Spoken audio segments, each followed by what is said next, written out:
A blog post by Vox Day at voxday.blogspot.com, Saturday, January 16th, 2021.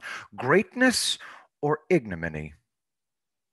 Anonymous conservative points out that President Trump is defining his place in history this week.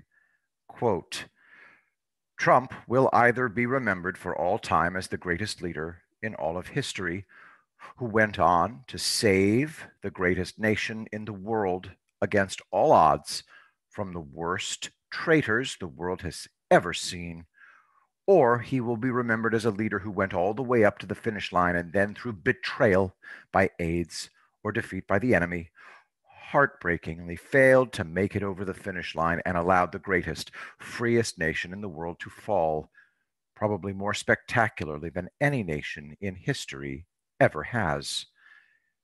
There is no way to overemphasize what we are watching. We still speak the names of Caesar and Brutus and marvel at the fall of Rome today.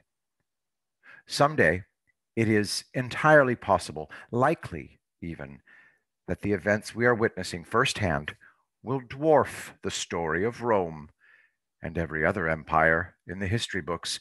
It is even possible this story will mark the fall of an entity which was behind the fall of so many other empires before us, and yet was completely unknown until at this moment it was dragged into the light and slain by our God Emperor. End quote. All we can do at this point is pray, watch, and hope.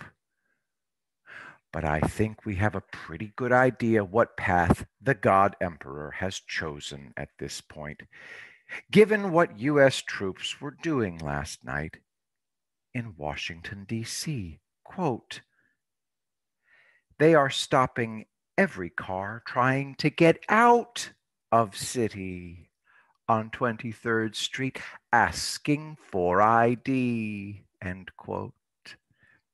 And what is their exit strategy?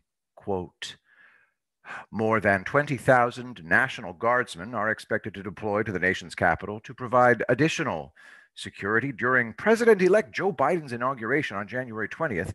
But critics warn the National Guard appears to lack an exit strategy. We have no metric for what success looks like, said one high-ranking officer. Is it an hour after the man is sworn in? Is it when the protesters have all left? We just don't know. I suspect we all know who does know. I will be the greatest president that God ever created.